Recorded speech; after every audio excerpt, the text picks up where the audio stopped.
right, the last thing I want us to look at, really focus on this afternoon, is 4 recommendations, 4 ways to make change happen well. 4 just approaches to that. And so I like to think of it in terms of past, present, and future. So if you can just sketch out kind of a timeline of past, present, and future, that's going to help you follow along with where we're at, because that's how I'm going to structure this.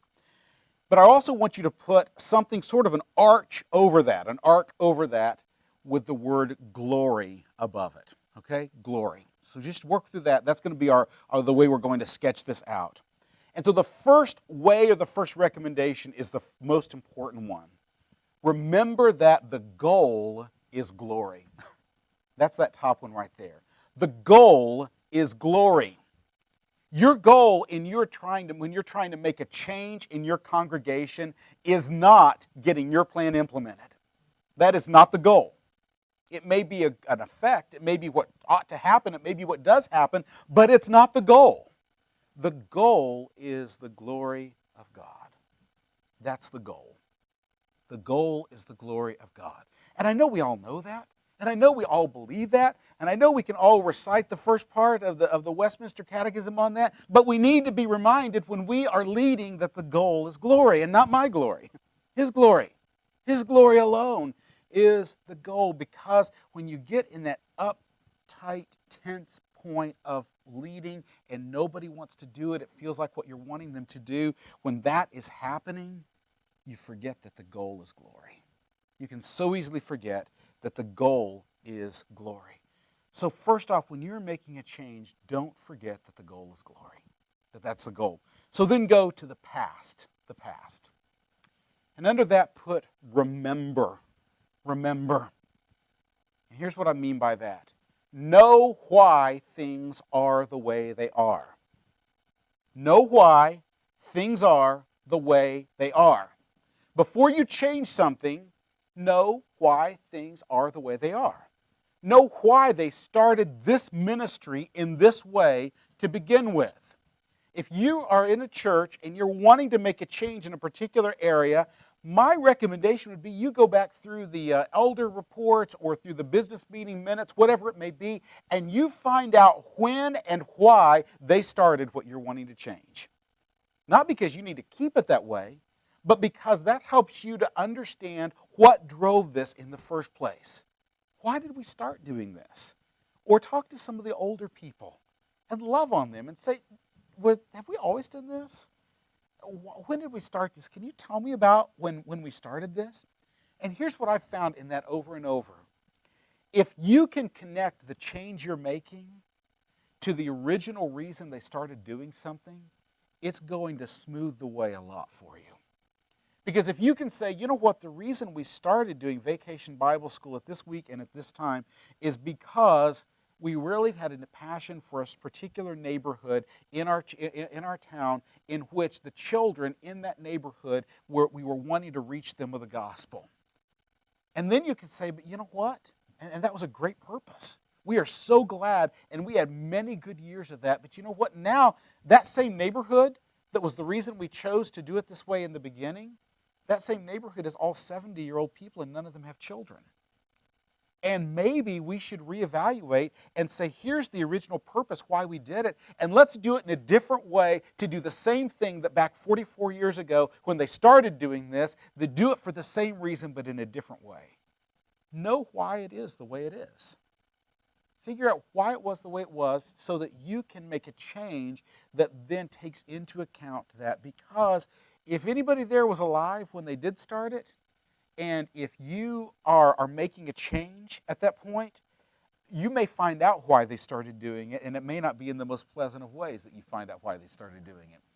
But if you come armed with, and I don't mean that sounds more like an attack, and I don't mean it that way, but if you come equipped with, let's put it that way, if you come equipped with information about here's why we started doing this, here was the good and amazing reason that we started doing this in the past, and let's continue that great tradition that we had in the past, but let's do it this way now. It's a lot more likely for people to buy into the vision that you present. So know your past at that point. But not only that, in the present, be a shepherd and know your people. Be a shepherd and know your people. When we're trying to make a change in the church, go to people and talk to them. And I'm not talking about simply doing that to manipulate and to get people on your side. That's what I'm saying. Go and just talk to them. Listen to them. Listen to their concerns. Take the time to talk to the people. Remember that you are not a rancher, you are a shepherd, okay? You see, a rancher can live up in the house and let the cattle all run free.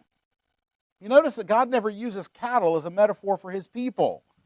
He uses sheep as the metaphor. And do you know what?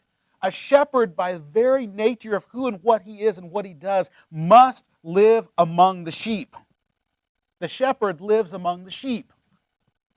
The shepherd doesn't stay at a distance. The shepherd gets in there among the sheep and listens to them. And as Jesus said, they know his voice. They know his voice.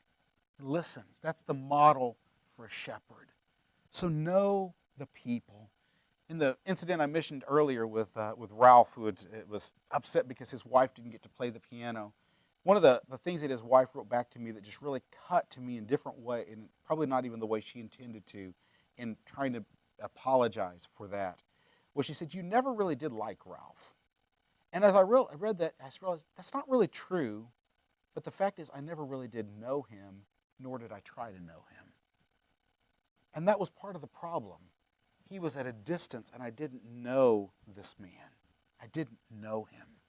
Now, the sad part was later on when he passed away and I read different things that he had done, he was doing a wide range of things for Christ that nobody even knew about.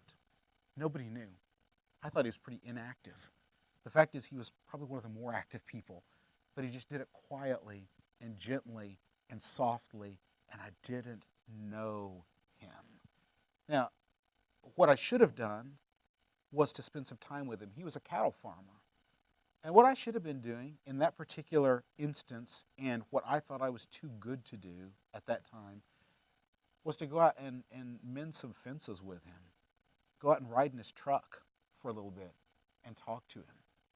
That's what we ought to be doing. That's what we ought to be spending some time in with people that are problematic, is to say, can I spend some time with you? Because it's easy for people to become the enemy when we don't spend time with them. When you spend time with somebody, talking to them, engaging with them, working with them, it's a lot harder to see them as an abstracted enemy at that point. It's a lot harder to attack them at that point. I found in churches there are four different types of people when you're trying to make a change. There are the people who are going to be against every change you make. Those are on this fringe over here, okay? Then there's people that are going to love you no matter what you do. And often we spend our ministry focused on both those two groups. Both those two. We find our refuge in the people that love everything we do. We find our refuge in them. These are my buddies. These are my friends. I'm just going to take refuge in them. And we see as the people that are the opponents, the people who are going to be against everything. But you know, there's people in the middle in that are willing, and there's people that are hesitant. And those are the people we need to spend a lot more time with typically. The willing people, they're not on our side with everything, but they're open to change. And there's people that are hesitant that aren't really against what we're doing. They just need some more convincing along the way. And often we spend our entire ministry with the people on the fringes. The people that are against everything we do, that they are the opponent, and the people that love us, and we take shelter in them. But there's this vast group in the middle that if we will invest in them, and it helps us not see the others as our refuge and as our enemy. Because those people aren't your refuge or your enemy. Christ is your refuge and Satan is your enemy, not these people. They're not your refuge and your enemy. And it helps us to engage in a more balanced way with our congregation in this. So, as a shepherd, know your people. And then in the future one, test. Test. What I mean by that is to be willing to try something for a short while and put a time limit on it. One of the things I learned way too late as a leader, I felt like, is to be willing to say to the church, you know what, I don't know if this is going to work, But I'd like for us to try it for 3 months and then go back and evaluate it together. Why don't we do this? That smooths things through so many more times than saying we're going to do this forever. This is the way we're going to do it.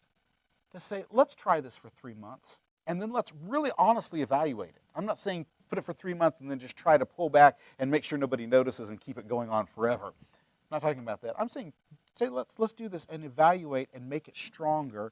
And you know what? That does several things. Number one is it gives you an out if it flops. One of the worst things I see churches do sometimes is they will call something the first annual something. That's dumb. That is just dumb. The first annual something, you have just locked yourself into repeating this even if it flops. Never call something the first annual. Never pull that. Because of the fact we need to be able to say, that just didn't work. I don't want to do that again. But to do something on a test basis, to say, let's do it 3 months, 6 months, whatever it may be, and then reevaluate. And let's work together at a way we can make this stronger afterwards. Let's work on a way to do this. Feeling that when you're looking toward the future to test things, In that situation I mentioned earlier with the 6th graders, what I ended up doing in that, again, was a wrong thing to do, was to have engaged it in such a way that I got the youth, I gathered all the youth together who were church members, and I got them to vote to put the 6th graders into the youth at the business meeting, and we overwhelmed the adults in that right there. It was a really stupid way to do it. I won, but I lost. I lost, ultimately. I won the vote, but I lost in so many different ways. And looking back, what I think we probably should have done is said, okay, let's try these groups together in this way for a few months. And then let's get together and evaluate this together and see if we can come up with a solution to this influx of 6th graders that we can all work together on this. But you get focused on winning sometimes. And you decide, I want this. I want it permanently. I want it now. And I can win, and I will win. But when you win that way, you lose. You lose far more than you win. Because you lose your integrity in the eyes of the congregation, and rightly so. You lose some relationships. You've spent a lot of social capital, sometimes on something that really wasn't that significant. And you only have so much that you can spend. So spend it well. And I mean that just the social capital, the capacity to make changes and people still be okay with you afterwards. That capacity. And sometimes you can spend yourself into a deficit in social capital. You spend yourself into a deficit. Don't do that. Be willing to test and to know when to do something and how to evaluate it and how to look at doing it a new way and a different way. So the 4 recommendations, ways to change well. Remember, the goal is glory. Remember, the goal is glory. Know why things are the way they are. Know your people as a shepherd. And be willing to test. Be willing to test what you're doing and evaluate it.